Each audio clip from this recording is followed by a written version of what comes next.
各位觀眾，Ken 活黃子華棟篤笑，現在開始。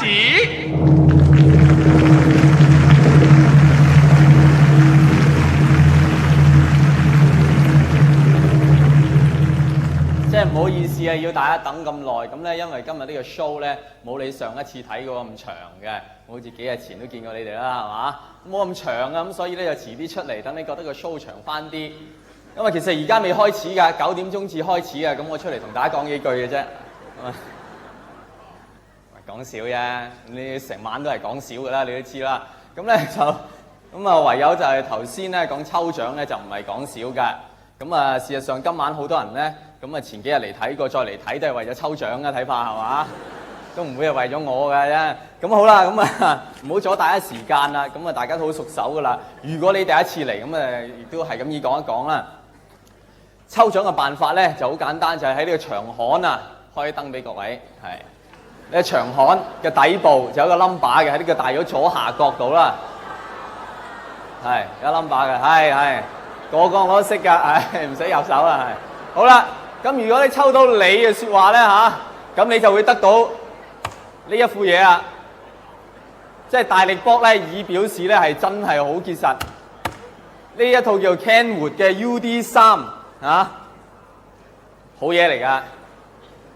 咁啊，大家咧睇到你呢個長刊後面個 number 啦嘛。咁咧嗱，如果我抽中你咧，你答一個好簡單嘅問題，咁咧你就可以得到呢一樣嘢㗎啦。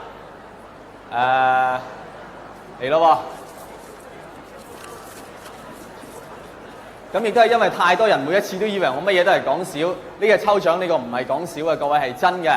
咁所以依間抽到你嘅説話，你答完一個好簡單嘅問題咧，完咗場之後咧，唔好離開嚇。咁咧就我哋有關工作人員咧會揾你。咁啊嚟咯喎，536。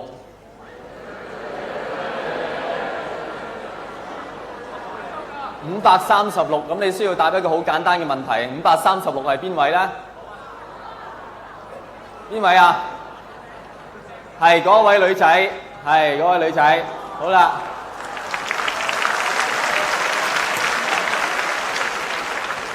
恭喜你啦嚇！大家都知啦，答中咗問題啦。個問題就係中咗嗰個係邊位，就係你啦。咁你唔好走咯喎，一陣間。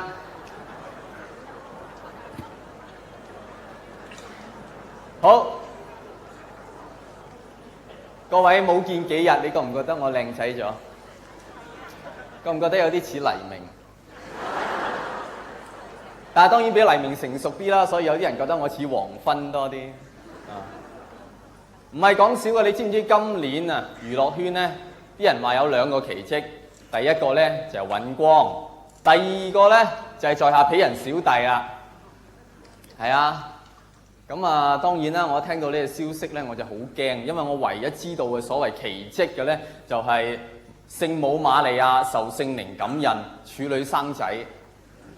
乜除咗我之外，尹光都有新幾咩嚇啫？咁咧就今年嚟講咧，就的確怪事都好多啦。我就覺得最怪咧就係棟篤笑。其實棟篤笑算咩奇蹟啊？大家諗下，我講笑話，咁人哋笑，有乜咁出奇啫？如果我可以講笑話，講完人哋唔笑，但係散場都話：哇，正啊，好睇啊！下次一定再買飛嚟睇過，完全唔好笑啊！咁就奇蹟啦！我話俾你聽乜嘢係奇蹟？我喺電台做嗰陣時就係奇蹟啦！嗱，我真係喺電台做過，我喺娛樂圈咧蒲雲噶啦，即係再浮再沉，沉到腳踏實地喺個即係海底啦！我喺電台做嗰陣時係真係奇蹟啊！因為你知我喺電台商業電台啊，咁啊要播好多流行曲啊咁樣噶。咁但係唔知好奇怪啊！每一次咧嗰啲流行曲經過我本人介紹之後咧，都有啲特別嘅效果。好多人都同我講，佢話：阿子華，你真係好適合做 DJ， 即係你播粵曲咧，我冇聽過㗎，真係。咁另外咧，講真啊，就真係奇蹟啦！我做電台就係因為我做咗電台咧，我發覺我可以做一樣嘢，就係我以前咧我從來唔知道自己可以做嘅，就係講好多嘢。你知嘛？做電台之前，我有個信念，就係呢個世界無論乜嘢都好，講係冇用嘅，做先至有用啊！即係唔使講咩愛就係啦，唔好同我講愛，做啦。咁所以你見到有啲人佢愛賭馬，愛到極點，佢咪做馬咯。有啲人愛呢個世界，愛到極點，咪做世界咯。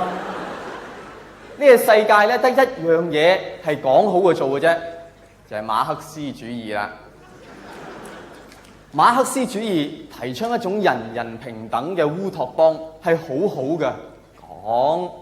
即係馬克思主義，你知咪？之前有好多第啲主義喎，馬克思主義之後又有好多第啲主義。你樣樣主義唔中意，偏偏中意馬克思主義，你仲要將佢付諸實行，冇問題。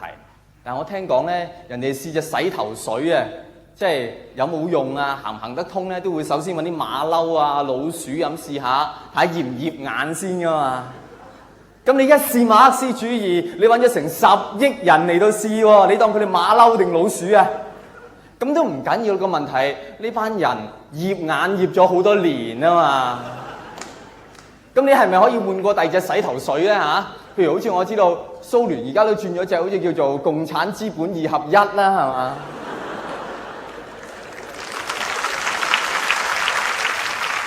即係馬克思主義咧係一種理論嚟嘅，即係俾人喺大學裏面讀嘅啫。即係你唔好太緊張啊，真係。咁當然除非你讀個科嘅，咁又唔同啦。所以如果你而家你揾阿馬克思，你同佢講：喂，阿馬生啊，因為你呢種主義咧，單單我哋中國都唔知死幾100萬人啊。馬克思會話：吓？讀書都會死咁多人嘅咩？你哋中國日日大考㗎？哎呀，呢啲敏感嘢都係少説話嗰啲，所以我哋成日講少説話多做事就係好嘅。咁當然更好咧，就係少説話就更加少做事啦。咧，我入電台之前就係一個咁嘅人㗎啦。咁再加上我悲觀嘅性格，因為我細個壓抑得太多啊。嗰排我成日睇姊妹啊，即係我熟我嘅朋友都知啦。所以我基本上係一個好少講説話嘅人嚟嘅咧，真係。即係無論人哋同我講咩，基本上我係兩種反應嘅。如果你同我講開心嘢，我會話冇用嘅；你同我講唔開心嘅嘢，我就會話預咗我啦。阿子華，我老婆話咗俾我聽，佢有 BB 啊，冇用噶。係，佢都話我聽個 BB 唔係我嘅，預咗我啦。阿子華。老頭證實咗真係有 cancer， 預咗㗎啦。不過醫生話如果電下可能有機㗎，冇用㗎。即係我就係一個咁樣嘅人。咁你話咁樣嘅人淨係識講呢兩句説話點做電台啊？啊，我又做喎，所以我就有好大問題啦。就無論我做咩節目，講緊乜嘢都好啦，我不斷咧都聽到心裏面有把聲音同我講冇用㗎。咁你好鬼麻煩啊嘛！你咁做節目係嘛？冇用㗎，冇用㗎。咁所以時不時我會整翻句抗衡下，就係冇用㗎，預咗㗎啦。咁所以你就會聽到我有時會做節目咧，就係有咁嘅情況啦。各位朋友，現時天文台錄得氣温咧係攝氏32度，今日嘅氣温係非常之熱嘅，預咗㗎啦。對唔住啊，咁相對濕度咧係92%。現時龍翔道一帶交通咧係非常之擠塞，因為發生咗意外啊。咁駕車人士預咗㗎啦，時不時就係咁，所以我做節目係好有問題。不過雖然有問題啫噃，我都好多 fans 㗎。咁佢哋係成日都寫信俾我嘅，冇用嘅。講起嚟都好難得，因為同樣係寫信咧，我嘅 fans 比第啲 DJ 嘅 fans 咧就會付出多好多㗎，因為佢哋主要都係住喺三水啊同埋東莞一帶啦。咁佢哋好多時寫信俾我咧，就會問我啲即係好鬼私人嘅問題，我都唔識得點答佢哋，因為主要都係有關劉德華嘅。預咗嘅咧，不過咁。講起嚟，我係電台嘅 fans，比起我係電視嘅 fans 係差得遠啊！大家知唔知道我喺電視做過一個都即係最長嘅節目呢？就叫做晨早直播室，咁一個早晨嘅節目嚟嘅。咁嗰陣時咧，即係呢個節目係6點幾咧就開始做啊！啲人6點幾鐘起身啊，睇你話佢係咪瘋狂啊？係嘛？咁但係我知道點解佢哋咁瘋狂，因為我夠膽講。我係2間電視台裏面最具有清晨氣息嘅早晨節目主持人。因為我每次做節目我都係真係未瞓醒，同埋基本上都冇刷牙㗎。咁但係點解我到今時今日即係冇話余文詩咁出名咧？我話俾大家聽，因為我唔係一個好親切嘅人咁解啫。咁但係你點親切啫？我唔可以一朝早6點幾笑住咁話俾大家聽，哈哈，恭喜啊！今日最高氣溫34度啊！我更加唔可以笑住咁訪問一個仲眼瞓過我嘅嘉賓。我唔可以咁親切，係因為我都曾經相信過一個好親切嘅節目主持人啊，佢叫做何守信。你哋唔會明白何守信喺我心目中嘅位置嘅。你知嘛？細個啲細路匿埋喺房，唔知做啲咩時候，我又會匿埋喺房睇住何守信喺電視度，然後不斷嗌爸爸，爸爸。係啊，因為何守信仲親切過我爸爸。我爸爸星期一晚出咗去，我都唔知佢星期幾先返。何守信逢星期1、3、5晚9點半就準時出現啦。有時如果個禮拜打風落雨，佢仲會返多嚟幾晚添。不過後嚟爸爸唔係，後嚟何守信做咗一件令我好失望嘅事，將我對佢嘅信心完全摧毀。你哋記唔記得係咩事啊？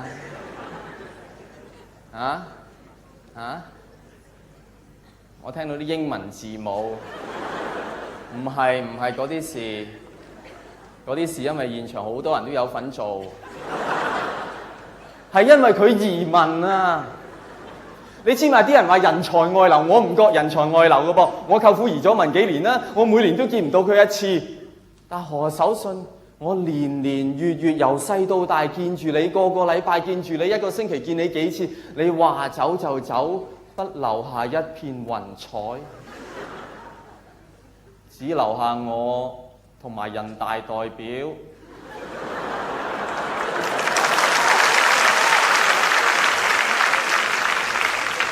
但係人大代表而家都好似有個姓羅嘅陪下佢啊，係嘛？我有邊個啊？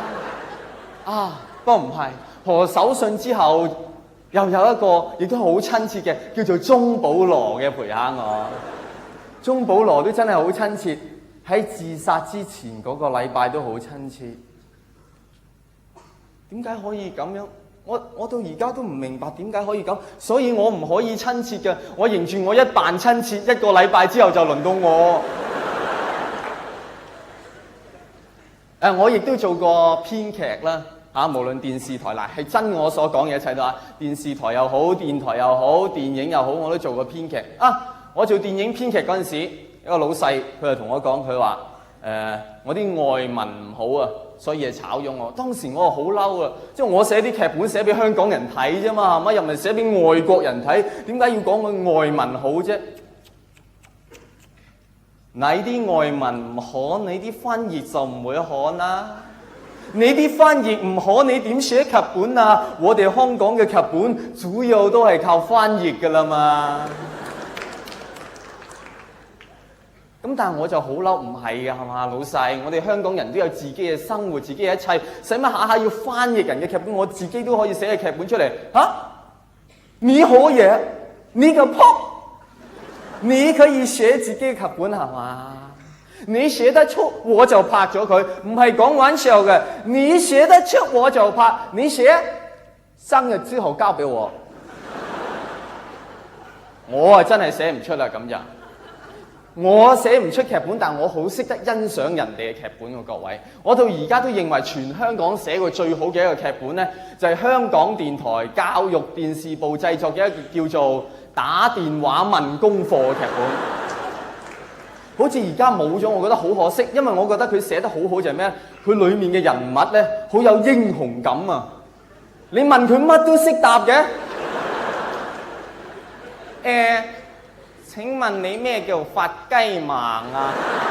呢位同學，發雞盲咧，其實有個學名叫夜盲症嘅，佢成因咧就係請問你咩叫二硫氧化氫啊？呢位同學，二硫氧化氫係一種化學品嘅名稱，有陣屁咁嘅味道㗎。咁佢嘅化學成分分別係請問你咩叫做 beat the shit out of him 啊？beat the shit out of him。呢位同學。就係出自莎士比亞嘅名著《打到出事》啊！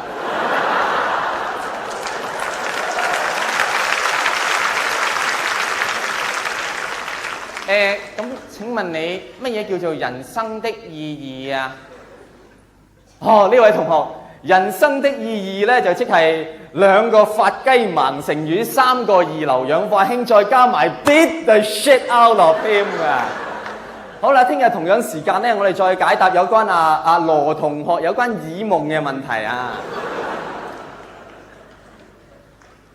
我亦都曾經做過電視台嘅叫做助理編導啊，即係行內人叫做 PA 啊 ，PA 啊嚇。咁啊原則上咧 ，PA 呢份工作幾好嘅，即係有一日咧你就由 PA 咧就升做導演㗎啦。不過有些少嘅麻煩咧，就係咧 PA 同導演做嘅嘢就好唔同。導演當然係做晒所有創作性嘅嘢啦 ，PA 咧主要就係做導演唔做嘅嘢啦。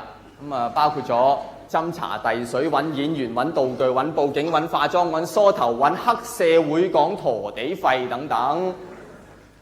咁啊原本就冇乜問題啊呢個工作，為咗當時咧，即係我係心頭比較高嘅人，即係我係成日認住我係香港未來嘅黑澤明啊！你知唔知邊個黑澤明啊？嗰個電影嘅日本，即係日本嘅電影大師咧，即係佢曾經用10年嘅時間拍一套電影叫做《亂》。犀利啊！不過我都唔信息，我自己都亂咗30年啦。我屋企都係一樣。我唔係咁，第日點做黑澤明啊？係嘛？咁所以當時即係我要做 PA 呢啲咁濕碎嘅工作，我就覺得好難受。唔係為自己難受，為咗黑澤明難受啊嘛！阿琴姐啊，啲凍檸水買咗翻嚟啦，趁熱飲啦！阿婆啊，你借間屋俾我哋拍戲啦！唔會㗎，唔會整花你埲牆㗎，唔會㗎，唔會打爛你啲嘢㗎，唔會㗎，唔會踩到個地下㗎，我哋。你咁老唔通我會呃你咩？大佬啊，我喺度拍咗半個鐘頭戲，你哋3班黑社會問我攞陀地費啦！你估我真係黑澤明啊？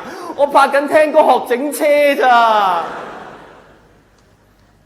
咁就係咁，好難過地，我過咗2年幾，咁你知咁嘅日哭喪嘅面都唔係幾好睇啦，係嘛？咁所以終於我頂唔順，我辭咗份工。但係當時我就覺得好羞愧啊！我辭份工嗰陣時，即係我覺得一啲咁嘅磨練你都頂唔順，你仲話做黑澤明，所以我就俾咗個藉口自己，我唔係頂唔順啲磨練嚇。即係我係唔想做黑澤明，做黑澤明有咩好啊？而家80幾歲啦，仲喺度拍緊戲，仲喺度捱喎。我80幾歲仲要霸住嚟做，我不如返中國做中國嘅領導人啦。而家聽咗咁多啦，各位，我相信大家都真係知道啦。我喺娛樂圈差唔多乜嘢都做過啦。咁啊講起嚟，雖然話做過咁多嘢。咁但係咧，我都記唔起有乜嘢我係特別開心嘅做起嚟。唯有我記得短暫開心嘅日子就係當年我喺香港話劇團做演員嘅時候。大家知道香港有個組織叫香港話劇團啊嘛，係嘛？係做話劇㗎啦，當然。咁我係做演員啊當時。咁係當時其實好差咧，就係因為我係成個劇團裏面咧做戲做得最唔好嗰個。同埋最衰嘅就我把聲咧係天生咧就係好細聲嘅，咁所以冇錯，我做過羅密歐與朱麗葉啊。朱麗葉同我講：羅密歐，今天晚上我可以怎樣滿足你呢？然後到我啦，朱麗葉，你不明白我的心意嘛？已經係最盡㗎啦，咁嘅聲線。你頭嗰行就聽到咁啫噃，如果你係坐喺最收尾嗰啲咁嘅行咧，你就會話：啊，以前我未睇過羅密歐與朱麗葉嘅，原來個羅密歐啞㗎。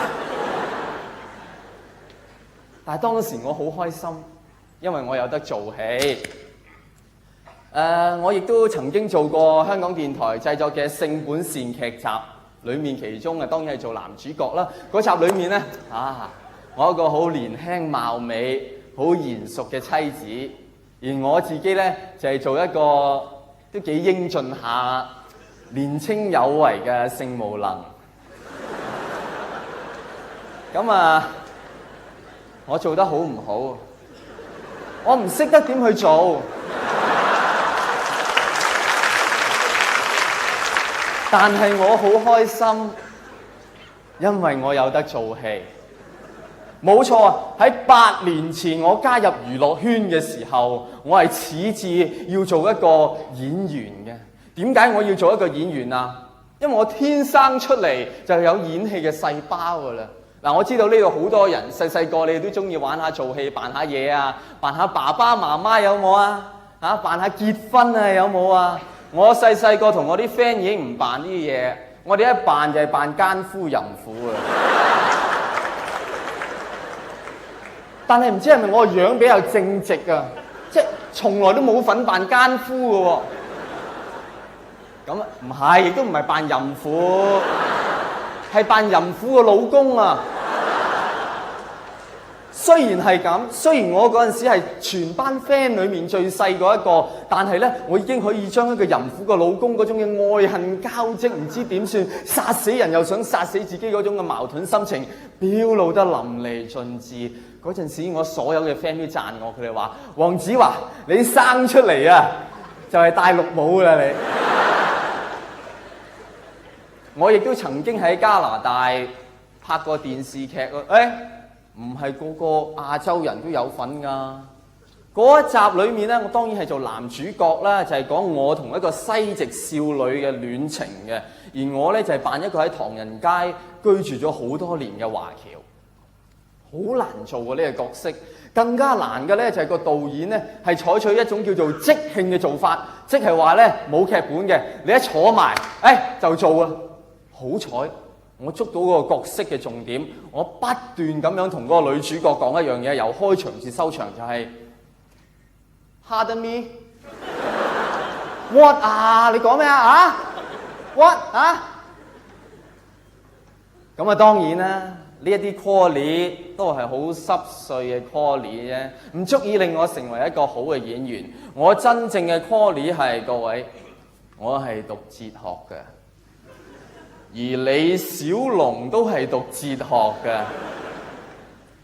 呢度有邊個中意李小龍啊？我想知道。我嗰個年代所有嘅男仔都中意李小龍嘅。呢度有邊個中意李小龍？哇！你哋真係咁後生，係你70年出世嘅，中意李小龍嘅拍拍手聽下好唔好啊？即係唔好咁啊，因為喺中國咧，我除咗岳飛咧，就淨係識得李小龍㗎咋。我哋個年代就係啦，即係啲男仔中意李小龍，中意到咧，我哋基本上唔識講嘢啦。上堂老師話：黃子華、孫中山，我哋有個代號叫佢做乜嘢啊？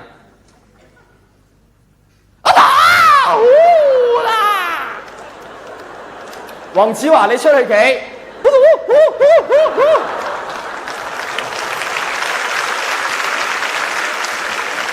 黃子華，你企好啲啊！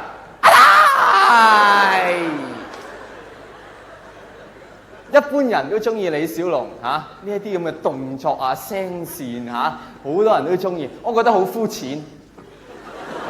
我中意李小龍唔係因為呢啲問題，我中意李小龍係因為李小龍教曉咗我喺逆境之中要有信心。當我哋中國喺文化大革命之中嘅時候，當我哋中國人面臨最水深火熱嘅時間之中嘅時候，李小龍講咗一句說話，佢話：中國人不是弱者。喺我嗰個年代，每一個男人都一定講呢句說話，特別喺洞房之前。老婆，中國人不是弱者。但係讀嗰陣時，我年紀好細，我唔識得呢句説話原來有咁深嘅意義嘅。我反而好欣賞李小龍另外一句説話，對我嘅影響就真係好大啦。喺精武門臨死之前，佢講咗一句説話，佢就係話：我讀得書少，你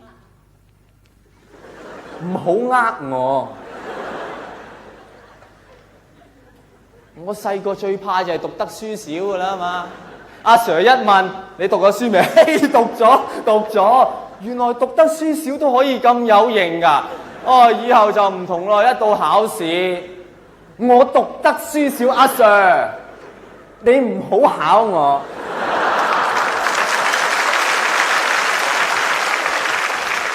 生活任何一方面都啱用嘅。我讀得書少，你唔好呃我。啲橙點賣啊？我亦都希望我哋嘅人大代表啊，上去上面開會嘅時候，開下會突然間有個走上張台度話：我讀得書少，你唔好呃我。一小撮人即係幾多人啊？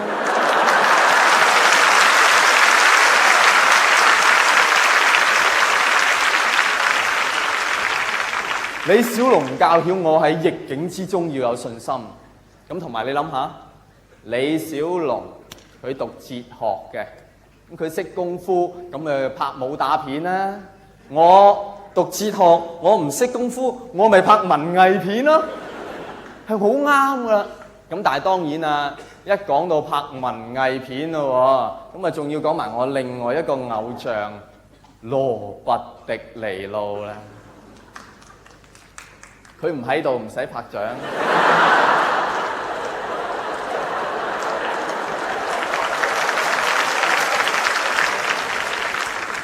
我知道佢唔喺度，因為啱啱我喺後台同佢傾完偈嚟。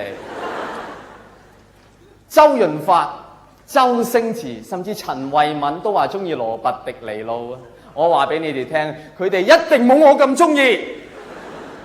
羅拔迪尼路每套戲我睇過4-5次以上啊！你哋中唔中意羅拔迪尼路 ？Yes， 好 yuppie 啊，好 yuppie 啊，中意嗰啲。考下你哋啦。呢套咩戲啊？羅拔迪尼路無語問蒼天係嘛？唔係我自己慣性嘅手勢嚟，其實呢個先係真嘅。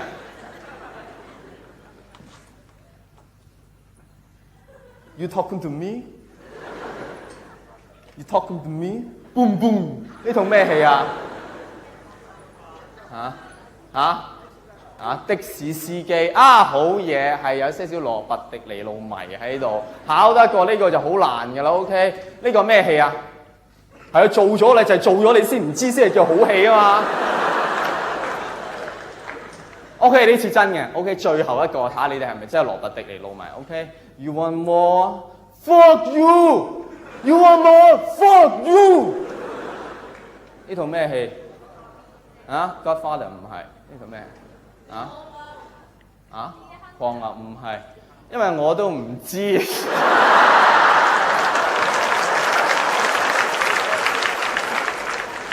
羅拔迪尼路係以方法演技見稱，你聽下，淨個名都零舍到啦唔係演技嘅方法，係方法演技。而佢最特別嘅咧，羅拔迪尼路嘅方法演技有一點好強調嘅，就係無論佢做乜嘢角色，佢都盡量爭取嗰個角色嘅真實體驗嘅。所以佢做的士司機咧，佢之前喺紐約真係揸咗幾個月的士。佢同呢個梅麗史翠寶啊做一套咩《信是有緣》講婚外情，佢真係有婚外情。我嘅演技亦都有呢一種嘅態度啊！我曾經做一個角色叫做周處除三害，我做周處咁即係要斬蛟龍殺猛虎啦。嗱，蛟龍我唔係我真係唔知去香港邊度揾，但係猛虎方面咧，嗰排我的確成日入荔園揾氣槍射嗰隻嘢啊，係佢就係唔多猛咁，但係呢個就態度嘅問題啊！我亦都曾經做過一個同性戀嘅角色，所以嗰一排我做好多非刑事化嘅嘢。我成日着女人底褲，我真係好中意嗰種質地。不過 cutting 硬係唔係好啱咁啊！但係嗰一排為咗投入角色，我真係諗好多有關同性戀嘅嘢。嗱，而家叫非刑事化啦咁但係我知道啊，在座咧一定仍然咧有好多人覺得同性戀呢啲唔好嘢嚟啊！呢個違反自然，呢個唔自然嘅嘢嚟嘅。但我諗你如果話一講到唔自然你講到唔自然，一個50磅嘅細路仔，每日要孭個35磅嘅書包返學，然後每次返到學咧，仲可以同阿 Sir 講：阿 Sir， 我帶漏咗書啊！係咪有啲唔係幾自然呢？一個人每個月將佢3/4嘅人工嚟到交租，然後每次用完個廁所啊，都要企喺個塔度先可以開返棟門行返出廳，係咪都有啲唔係幾自然呢？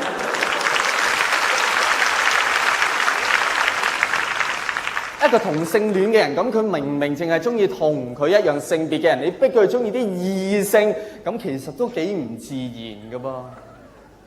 黐線噶你！邊個話叫佢哋中意啲異性啫？啲基佬搞啲細路仔噶嘛，係嘛？咁啊係，不過我覺得點都唔夠啲麻甩佬搞啲細路女啊！不過唔好講呢啲咁多啲問題啦，講翻演技嘅問題，亦都唔係話每一種嘅角色，我覺得你都可以揾到真實體驗嘅。譬如對我個人嚟講咧，我最怕演嘅角色咧就係幸福嘅角色，即係不幸嘅嘢人都試過嚇，咪認真幸福唔係好多人試過㗎咋啊！但係最近我揾到啦，你哋如果想試下幸福嘅生活啊，登記做選民啦！你今年有冇投票啊？你投個票，你就知道咩叫幸福嘅生活啦！你攞住張投票紙去，哇！我呢細仔去到投票站，從來未試過，我唔使講笑話都有咁多人對住我笑啦！原來呢個世界咁溫暖嘅，我呢細仔從來未試過有咁多人不斷咁同我講：請你支持我，請你支持我！原來我咁鬼重要㗎！於是我滿懷幸福，我就入去充滿誠意投咗一票，然後出翻嚟我就知道咩叫不幸。冇人再同你笑，冇人再叫你支持我。不過咁就唔會影響我今年9月立法局去投票嘅，我仍然會帶埋我張投票紙去到投票站。不過我就唔會咁快入去啦。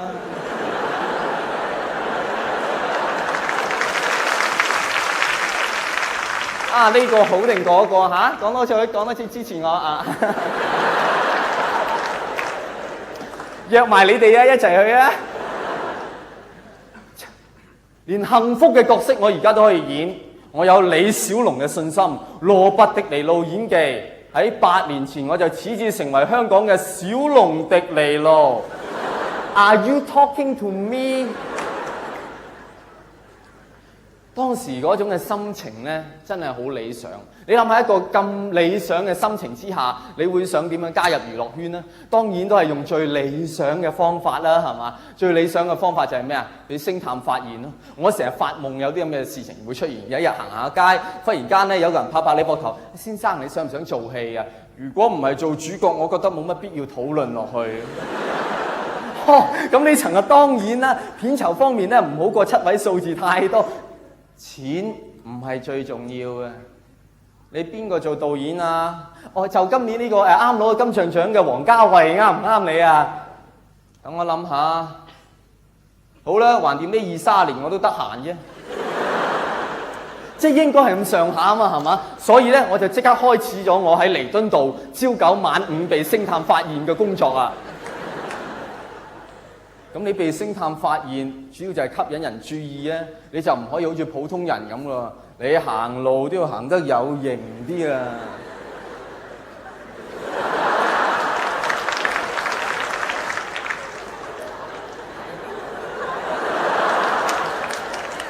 小姐，請問11號巴士喺邊度搭啊？唔該。Taxi，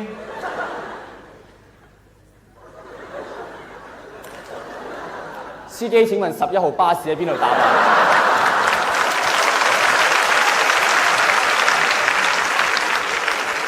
咁然後有一日，你忽然咁行下，忽然之間發現，咦？呢個人成個格都似星探喎，你就唔好遲疑啦，主動啲去撞佢。Oh shit Jesus Christ！ 整跌晒你啲嘢 ，let me。係，我啱啱咧喺外國翻嚟，行唔慣香港啲路。Oh you too。哦，sure，definitely，係咧，你做開咩㗎？哦，你等星探發現啊！聽講屯門以北咧嗰頭好多星探㗎，你唔去試下？終於喺街度過咗好耐，亦都撞到好多其他都喺度等緊星探發現嘅人。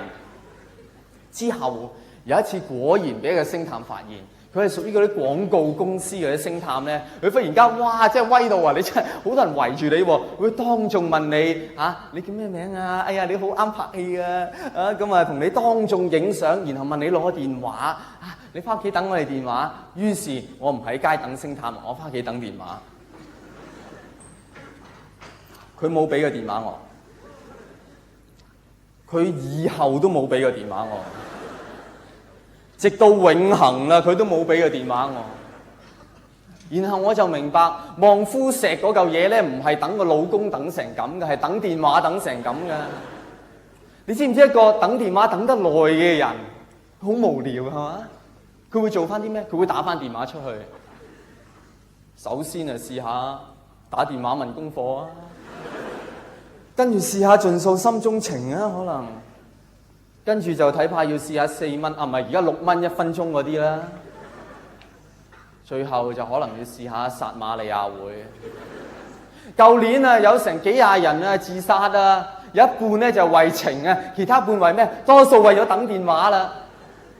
但我好好彩嘅，一份報紙救咗我。有一日我掀開份報紙，我睇到報紙有一版寫住：初級明星學歷不拘，試用3月有廠車接送。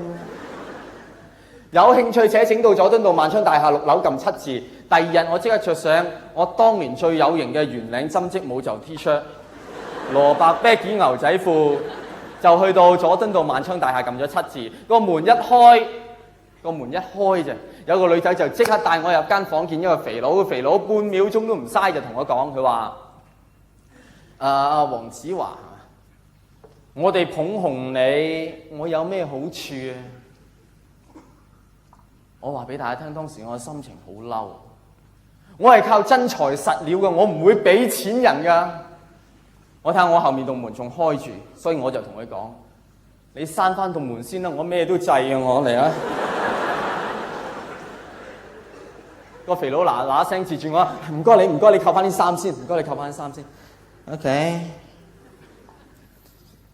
然後佢就話唔係呢啲，嗱，即係咁，每一個咧入嚟呢度應徵嘅人咧，我哋都幫佢影套相嘅，就350蚊，就派俾各大電影公司啊、各大電視台啊咁嘅。咁你影唔影嗰啲相？哦，350蚊影對相，影，好啦，出去影咗，第二日再翻嚟，俾多350蚊睇相。好彩都影得幾好，當時睇下，即係有啲似嗰個叫咩？嗰個叫湯鎮業嗰個人。我睇真啲，嗰個直情係湯鎮業。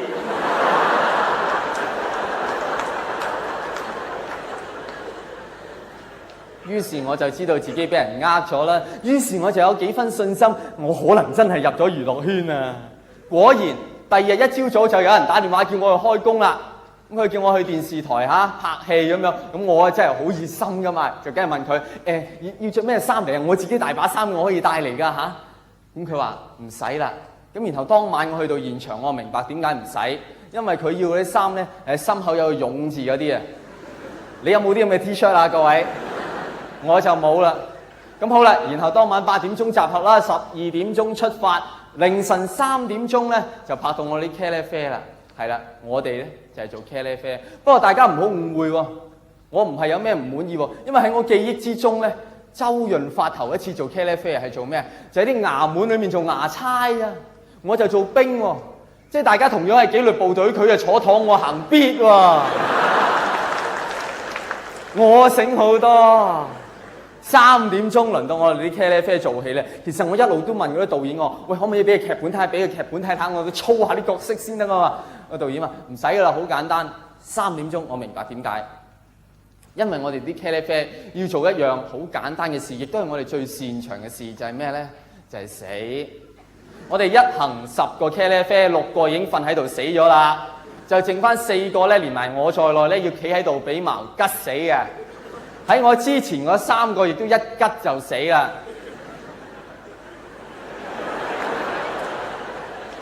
我唔會死得咁容易，我死都要用方法演技死。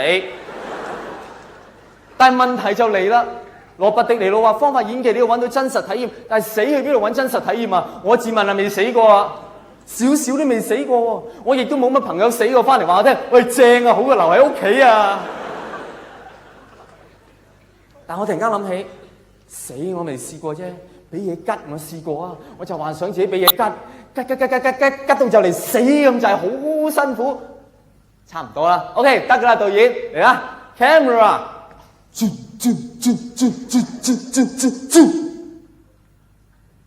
哇，好痛啊，好痛啊，好痛啊 ，cut！ 大佬啊，你都死啦嘛，你嗌咩痛啊？咁導演咁大碌嘢，咁你吉埋嚟唔痛就假係嘛？咁樣啊？唉，算啦算啦，你啲茄喱啡叫你企喺度死都唔得㗎，瞓喺度死，瞓喺度死。我哋跟住拍屍橫遍野。各位，我話俾你聽，如果你唔係一個太固執嘅人，凌晨4點鐘叫你扮死咧，唔係好難嘅啫。事實上，我周圍啲茄喱啡已經死到嘻嘻呵呵。我自己當然亦都好快死埋啦。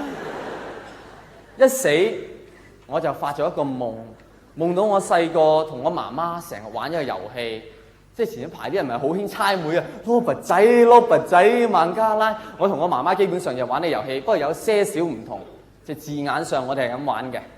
大醫生啊，大律師、或則師啊，大醫生、消防員。我叫咗你幾多次唔好做呢啲咁危險嘅嘢，同埋冇出息㗎。攞隻手出嚟。啊！人哋都話咗唔玩㗎啦。嗰晚就係話玩呢個遊戲啦。大醫生啊，大醫生，大律師啊，或則師，大醫生啊，茄喱啡。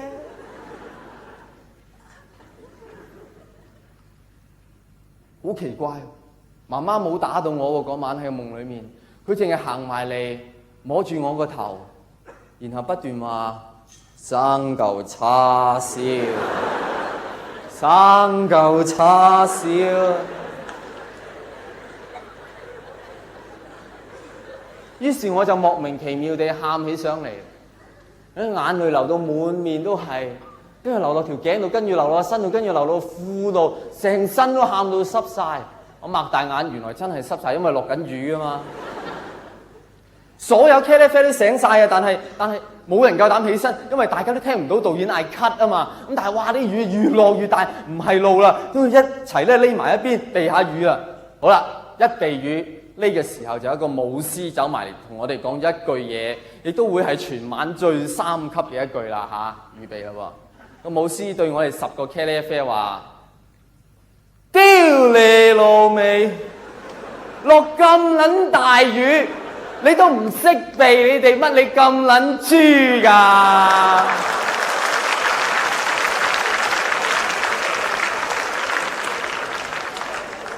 你哋仲拍手掌係咪有啲？我話聽，我當時拍唔落手掌，我好嬲。而且我覺得我亦都係時候喺茄喱啡界建立我嘅地位。於是我同個舞獅講，我話：舞獅，我讀得書少，咁所以比較豬啲啦。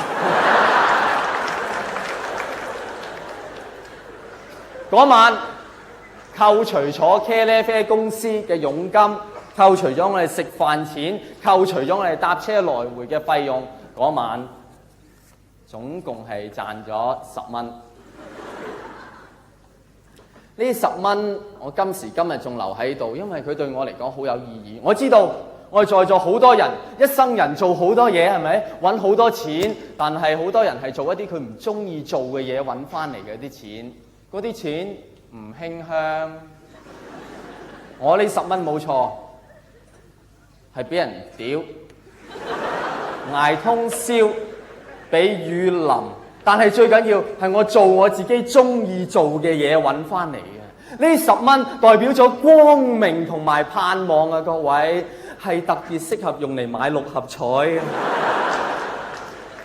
我會留翻金多寶好勁嗰次先用。過咗嗰晚，果然我啲片約咧飛飛化化咁樣嚟啊！喺跟住短短半年，唔係嚇你，我已經成為茄喱啡界裏面最高級嘅一個茄喱啡啦。或者你可能唔知道茄喱啡係點樣分法？我哋茄喱啡咧分3個階級，就6個組別。3個階級咧分別就係可以講嘢同唔可以講嘢啦，可以面對鏡頭同唔可以面對鏡頭啦。係有啲係嘅，你一叫佢面對鏡頭就。我叫你笑啊，冇辦法。有啲咧就係最後嗰個階級就係可以喐同唔可以喐。咁所以咧你就有邊6個組別咧，就係有啲可以面對鏡頭可以喐，但係唔可以講嘢；有啲可以講嘢可以喐，但係唔可以面對鏡頭啊。短短半年，我已經做到可以喐，可以面對鏡頭，又可以講1句對白。係啊，只要有我喺度，所有嗰啲大王駕到，少爺翻到，小姐冇到，都係我講噶啦。講真嗰陣時咧，我係幾中意嗰種生活。第一，你做茄喱啡8個鐘頭一組，如果你頂得順，一日做3組都揾到啲嘅。第二，你諗下做茄喱啡唔係企埋一邊就通常係死啊！嗰種生活咧，其實幾寫意下噶。所以啲人嗰陣時問我：喂，黃子華你做咩㗎？我同佢哋講：Je parle beaucoup, je parle bien, je parle茄喱啡。直情覺得自己喺法國生活緊咁寫意啦。咁當然第3個好處就係，因為我本身係最高級嘅茄喱啡，即係話如果嗰日我翻到去開工，我心情特別靚或者特別唔靚，我都可以同啲低級嘅茄喱啡講：乜你咁豬㗎？有時一個人嗰種好運一嚟咧，唔到你講嘅，自己已經覺得好滿意啦。有一種狀況居然個茄喱啡頭仲埋嚟同我講：我黃子華，啲導演咧好欣賞你。佢哋應承咗啊！如果你做多半年茄喱啡，升你做特約。哇！你知唔知做特約有幾多福利？我已經唔知想做咗特約想做幾耐。嗱，第一，做特約你可以講多過1句嘅對白。第二，我好想同嗰啲配角傾偈，做特約就可以同配角傾偈啦。我一路都想同白文彪傾偈，傾咗好耐啊。第3，最緊要你做茄喱啡，你可以有翻個名。唔係做特約啊，對唔住啊！做茄喱啡就係冇名，都可以叫佢做有嘅，不過同普通人有啲唔同。我哋做茄喱啡唔係叫喂，就叫埋位。我哋自己傾偈都係咁噶。阿喂你又好啦，尋日開咗3組揾唔少啦。我話好，阿埋位仲好啊！一翻到嚟落雨唔使嘟啊，都有錢執啊！喂，講開近來唔見死埋嚟未喎？死埋嚟咧，成日遲到咪俾導演飛起咗咯。好興奮啊！當場嘅心情，一於再做多半年做特約啦。但係發生咗一件事令我改觀。有一日，我喺電視台行一條走廊，條走廊唔係好闊，迎面行埋嚟一個導演，我已經喺佢嘅戲裏面做過好多次茄喱啡嘅啦。OK， 咁我迎面行過去啦，咁啊行下行下唔覺意唔知點樣撞到佢一撞，個導演一擰翻過嚟，望住我，望過咗我。咦？頭先明明撞到嘢㗎，唔係咁猛係嘛？於是我就知道你做茄喱啡，導演啊，連睇你都睇唔到啊，點可以睇得起你啊？所以跟住唔使2個月，我去咗電視台做資料搜集兼編劇。你一入到電視台，梗係好快又想同人傾下偈啊，熟悉下嘅情況啦。陳生啊，你喺度做咗好耐啦。副業嚟講我都算耐啦。我正職賣衫嘅。咁馬生你咧？我寫馬經咁耐啊，喺度做咁耐啦，都20年啦。咁周生你，我睇怕你外面都有副業嘅咧。唔得，我每日喺電視台要做成個半鐘頭嘢，我點可以喺外面揾副業啊？然後最離譜嘅就係你發覺電視台裏面冇一個人好似做得長喎。呢個話4月唔做，嗰個話5月去教書，嗰個話6月去讀書。有一次我見到下屬同個上司鬧交，個下屬話：我do埋下個月我唔do啦，我唔忍你啊 ，OK？ 然後上司話：你do埋下個月唔do，你大我do埋今個月就唔do。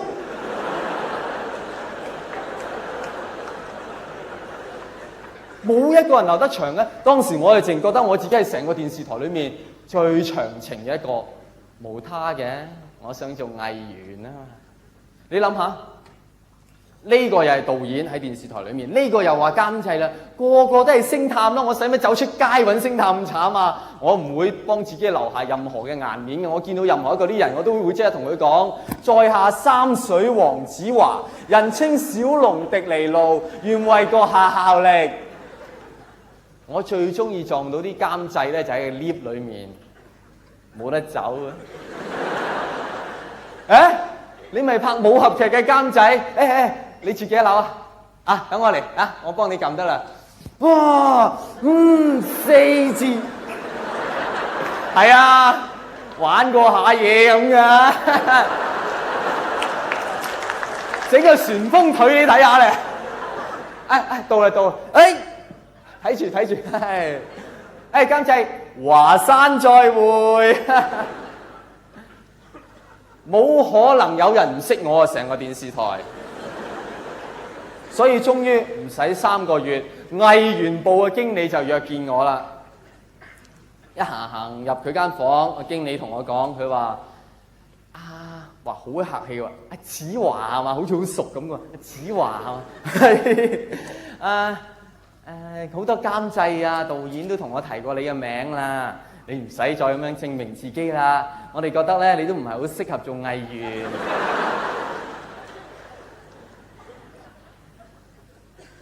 點解啊，經理？你唔好怪我嚇，因為你唔夠靚仔啊。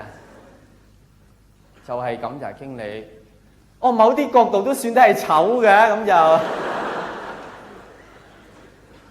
經理，其實我諗係燈光咋，我唔係醜嘅，係燈光。經理，唔係我肥咋，我減咗肥啊，靚啊！經理，你睇真啲我其實幾襟睇噶我。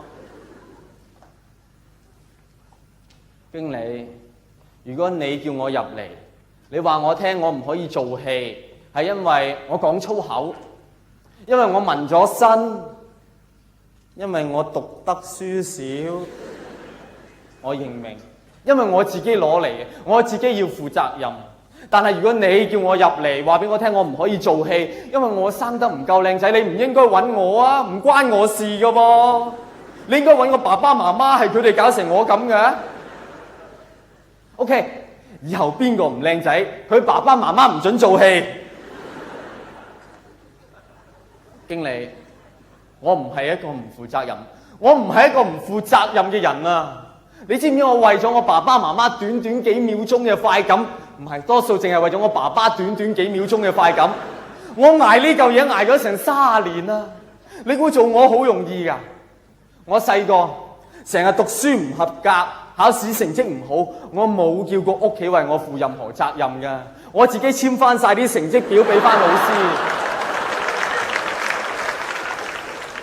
細個爸爸媽媽成日鬧交，我有冇叫佢哋為我童年着想，唔好鬧咁多？冇啊！我叫佢哋出街鬧啊！到咗今時今日啊，我唔知自己人生嘅去向係乜，我唔知我應該做咩職業，我唔知道我應該信咩宗教，我唔知我應該入咩政治團體，但係我都冇問屋企攞過1分1毫啊！係反過來，我同屋企講：爸爸媽媽，你哋要努力揾錢積谷防饑啊，唔係老來無依無靠㗎。咁多年來乜嘢都係我自己負晒責任啊，但唔係我上嚟呢個世界喎，唰一聲就出咗嚟嘅喎。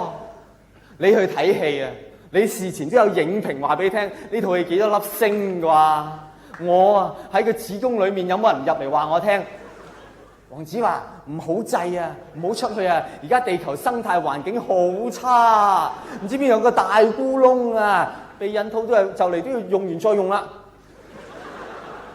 黃子華，你出世呢個地方叫香港啊，你呢世人最 fit 嗰陣時咧，就啱啱97啦。係啊，好鬼煩。不過都唔會煩好耐啫，因為好多人預言1999年咧就世界末日都係捱2年啫。仲有黃子華，你咪原本咧報名去投李嘉誠嗰邊個胎嘅，人哋老早咧滿咗額啦，炒仔花有得炒，你炒唔炒啊？OK， 唔炒就係呢檔咯噃，嗱叫做有得你食，有得你住，不過想靠副任就冇你份啦。你套戲總之一句講晒，1粒星俾多你。唔記得提你某個角度都算得係醜嘅。好多人話黐線咩？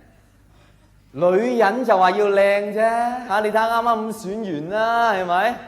男人使乜靚啊？男人有才華就得啦。各位男士，有冇試過帶你啲才華去 disco 識女仔啊？人哋啲英俊嗰啲入到 disco 唔使幾分鐘啊，已經同啲女仔互相問問題啦。去你度，去我度，去你度。